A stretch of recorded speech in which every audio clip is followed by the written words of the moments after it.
So this week, I'm going to share with you a story of how not to look after your customers.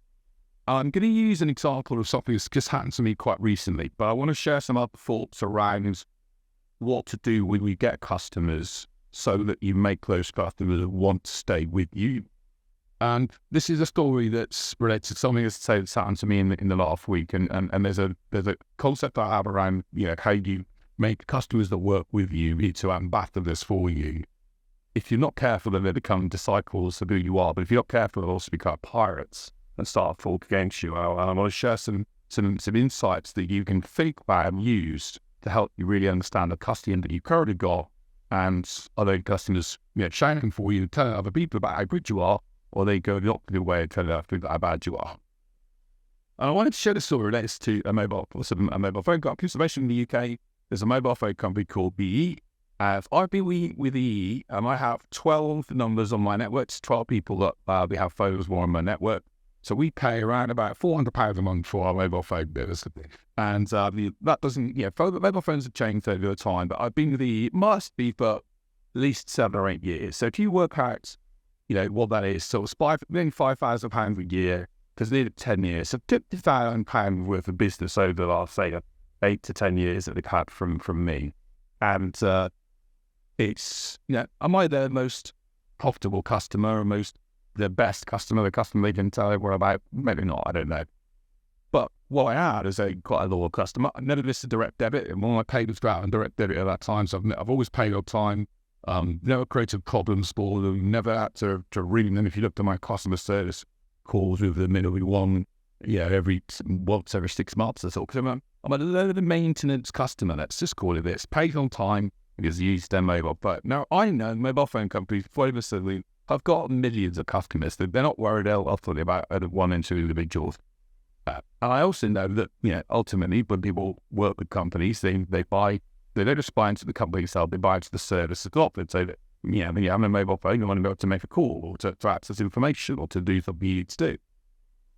But a couple of months ago, my phone was reduced its head. My phone was reduced its head. I had it for 7 years. I'd pop and change my phone. I can't be bothered with the hassle of it. And I'd literally had this old phone, and I've got the new one here. The new one's the one I've just recently picked up, and I could show you the old one. The battery on it, the battery didn't work. It literally, I had to charge it 5 times a day, and the screen broke, so I couldn't write P's and L's, so I was having to think of little words to write behind it. So I thought, no, I need to change it. So I picked up the phone to EE. I thought, right, well, I'm a long-standing customer. I've been with them for some time. I'm going to have a conversation with them and sort of see what they say. And then the first part of the story is to look after your customers. The set advice, how do you do that? And so the best thing that really sort of frustrated me was that they picked up the phone and they said, oh, yeah, we can't, and the person said, oh, we can't talk to you directly. You've got to go and speak to your account manager. So I said, okay, well, who's my account manager? I've never heard of anyone. No one's ever called me. No one's ever picked the phone up and said, hey, James, how's business going? How's things happen? What do you want to do? How do you think about animal people to your company? Or, what other services, could we have a chat to you about? No one's ever done that. So apparently I've got this account manager, but I've never heard of it. So when I picked up the phone and the person wasn't there, they sent an email saying, the email was very blunt and very curt. It was like, what could work it out, what based. I was like, right, okay, that's a nice way to treat a long-standing customer. Anyway, I said, well, I really need to get this new phone and to buy something to see the phone is what the boat is. I don't really want to move away from EE because I've got all these numbers and we'll have to migrate them all over. I don't want to do that, but I want to get the best, I want to get the best deal possible, but I'm so realistic around the price. What can we do for you? I'm also a long-standing customer. I've been with you for 10 years. You've earned this money from me, and I'm lamented to let hassle. And the reaction I got back to them was, sorry, definitely we can do. That's the price. So the first thing made me feel, the first thing I say to you when you get customers that have that conversation, and of course it's difficult to, price is always a difficult thing. Price is the issue in the absence of value. And maybe maybe I haven't underestimated them for granted. Some of the others around what these was do it, but the things that I was looking for were massive differences. I think that the price of the phone was something in the region of £60 a month to £50 a month. So over a 2-year period, it's like £250. Okay, and I was going, well, so I'd been to wait and said there's nothing we can do. Didn't pick up, didn't talk to me, didn't actually say well, really sorry, Mr. White, I'm really sorry, we can't change that because of this, and how can we make this right for you? And we can't offer you a discount on the phone, but look, well, we've got BT Sports, we'll give you access to that as a customer, or we'll do something else for you. And if I think if that had happened, I wouldn't be where I am today, which is I've changed the network. And it was a complete and utter lack of care for me as a customer, which was the first thing. The second thing was the way that that account manager, who obviously hadn't been given the right trailer support, who supposedly is my contact, but never heard of, was there so flat and so direct and saying, if you like fancy with me, it turned me the other way. It's literally made me now go, and I will say to people now, and I've moved to a new network called 3. So if you're listening to this straight, I've moved to you, I've moved all my network across. We've got 11 phones, 12 phones crossed into 3 as a network now.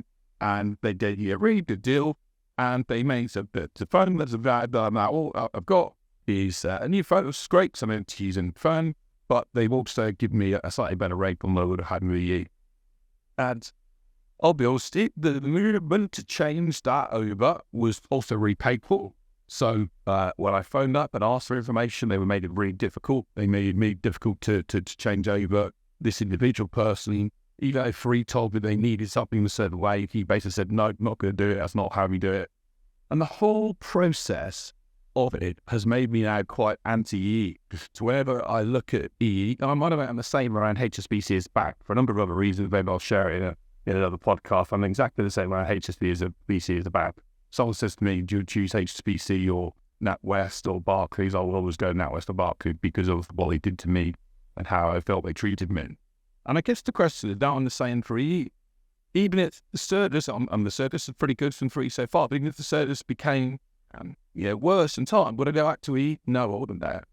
And I guess what it just made me think about is in relation to 2 things around your customers and the people you have. Firstly, if you've got people that are low maintenance customers that are working with you that want to stay in for you, but just want a bit of love, a bit of care and attention, then give them that. Doesn't mean to say you have to give them a discount.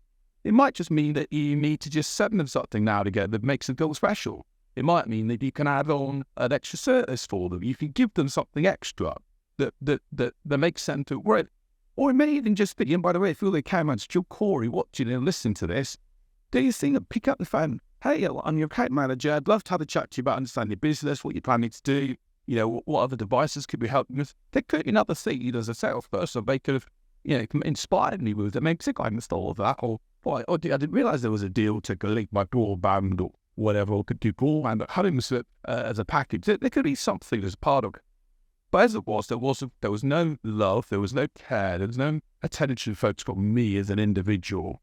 And it's made me go, well, stuff you, up yours to you, and I don't want to work in that. And I was scared, and I'll maybe try and put a link to it, where I talk about people being, there are five stages of a customer happiness. Number 1 on that list are what I would call pirates. The pirate who typically tell people how bad you are and they're asking. So now I will tell people about a story about EE and how I don't like EE proactively. I won't even wait for someone to mention it. I'll say, actually, I had a really terrible experience and this is what happened. Demons are people that, if you ask them, won't say good words about it, but won't do it proactively. You've got so-sos, and then you've got angels who will tell people what they do if they like you, but more importantly, you have disciples who will go out of their way to proactively say to people how good their experience was. I say that at a Gordon Ramsay restaurant I went in years ago. A small issue, they came out with a bottle of wine, but the restaurant manager couldn't have been more helpful in getting it resolved, turning us into a position where we were a bit uncertain about something and literally made us feel incredible as a result of their care and attention. And I proudly tell people about that. That still is. And I guess my question to you is, if you've got 4s and 5s, angels and disciples, they're in the sales force. They're out there telling the world about you and what you do and how good you are. And that's going to allow leads and opportunities to come in. I was talking with a client the other day. I said, a new lead from me. Where did that come from? Because they're talking to someone else who referred and recommended us because they loved our service so much for what we were doing. So my point to you is this. Have a bit of a look at your list of the top maybe 15 to 20 customers, or even if you do it across all your customers. Where are they in that list? Would they go out of their way proactively and tell people how good you are and say that you're great at what you do and they love your service? Or would they be what I would call, demons and pirates, who are people that are literally telling other people what they think your company with and denigrating your name? And rightly wrongly, we all as human beings want other people's opinions into what we're doing. And if you see someone consistently saying, that's not very good, they're not great, they're not good, you're going to question your own thoughts around it. And my reason for saying this and the frustration I have about this is it didn't need to be that way. I didn't want an awful lot. I didn't want much love. I didn't want much care. I didn't want much attention. I just wanted a little bit of attention. I just wanted to feel that they could, maybe max that for the price for £250 over the course of 2 years. Or if they'd give me something to the equivalent of that, what only gone, okay, it's a hassle to move, why would I move? I'm not going to bother. But as it is now, they boss me. Now they might look, these are big companies, this is a big company, they might look and go, oh, it's a fly in a rhino in the arse. Doesn't matter. We've lost James, there's a few cares, we've lost James White, that doesn't matter at all. But my point to anyone watching this, if you, in fact, me, how many other people does that account manager not phone? How many other people have felt the same way? How many other people literally think, well, I want a bit of love and support and a bit of protection as well. It's a slippery slope. I always say to people, Nokia used to be a good company once. The reality is they lost track of who they were and their innovation, what they were about doing, and became an also-ran. And I'm not saying that's going to happen to you. It probably isn't going to be the case. They're a big organisation. But if you treat customers in a condescending, and by the way, the guy that the emails I have from this account core were condescending. They were, I accepted, they accused me of a lie. They actually accused me of lying virtually on one of the emails.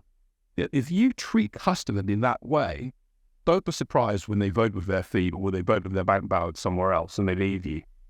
And what that is going to eventually do to you entirely, it might be, you might be good at bringing new customers on board, but as I always say to people, if you've got a hole, if you've got a leaky bucket, there's no point pouring water at the top. If you've got holes in the bottom, your churn rate's high because people don't feel bad, you don't be absurd, and you're on top applied into nothing as a business. So I share this story mainly because I think it didn't have to be that way. How lucky, and people say, well, I'm not EE as a business, James, I can't feeling it. No, I'm not saying you have to be like EE. I'm not saying you, but just look at the customers that you've got. We come up to the festive time at the moment. What do I do? I make absolutely no bones of saying I invest in my customers in presents. I'd invest in sending hampers and gifts and material to all of my customers as a thanking to say thank you for your business. I appreciate it. Why? Because I want to show them the first thing that I do appreciate it. It's not because I want anything else from them. I want to say thank you. But what I want them to feel special. And when customers feel special, then they want to tell other people. They want to do other things. They become your sales force. So if you want to be in a position where you can do that, just have a look at what you can do. What's the nice gesture you can do to your customer? Maybe there's just a box of brownies that you can send. There's a couple of great companies. The Sweet Reason company is a brilliant company that I use. Susie and her team there. Or there's a company called Garrett Potter's Brownies. There are oftentimes when I would just send something in the post to customers, a thank you for doing business. These little touches make people feel special, and it keeps them staying with you. And if you keep fighting and not proving it properly, customer that'll pay you on time and do it if you want, what's the point? Why do you want to lead people like that? So I just encourage you to see there's little gestures on a regular basis. Some people say, I don't want to spend the money on that. Well, great, but if you run the risk of that potential client or that client saying, well, I've got an option to go do something different, I'll maybe move elsewhere. Don't take advantage of what you've got. A lot of people, unfortunately, in many cases, they've got a relationship, they don't look after, they nurture, they treat it a special way. And guess what? That they should then change in time. They're then about, I wish I had that still. Don't be in that position. Do a simple thing. Book through your list of 20 first customers and start asking, are they one? Are they a demon? It's going to tell other people about how bad you are. Or have you got, literally disciples who are literally saying how great you are? And then you work, what you can identify to work in that group. How can you turn more of the twos and the threes, or maybe the threes that are so-so, into the four, into the angels and disciples to tell other people and become your sales force for you. And also just have a look and say, what can I do? It's a nice gesture. It doesn't have to even be anything excessive. Sometimes just be a card in the post that says, thanks for such a good business with you. I really enjoyed working with you. Something small that makes the customer think you're showing interest in them can go a long way to making sure you can grow your business, because it can get other people to maybe aware of you. They'll tell people about you. I know they'll become your sales force in a way that you haven't got, if you haven't got a sales force in place for that. And by the way, if you are, I might do this as a separate podcast episode. If you are PE and you're watching this, sort your account manager procedures out. There's actually no point in having a trained manager and owner for someone when you don't offer any account management to that person or to that company. Don't try and be an account manager and try and create structured is just because it's your way of working. Focus on the customer, what the customer wants, and then try and put in plans to help them achieve their goal, to get to know them. If you do that, you keep business. But the business first team of EE, I'm afraid you've got it all wrong, in my opinion. Happy to prove wrong. Happy for all the directors to get on a call and tell me how good you are. Maybe I just got a bad example, a bad episode, but in my experience, if it carries on like that, you're going to lose more and more people just in good me. So I think my final message on that is, give free again. I'm really pleased with them, happy with their service. With regards to me, so just a downward thing for me. Don't like the way they treat me. Don't like the way they take for granted. Don't like the way they made me feel pretty small and unloved as a customer. And I felt my feet left, and my business is with somewhere else.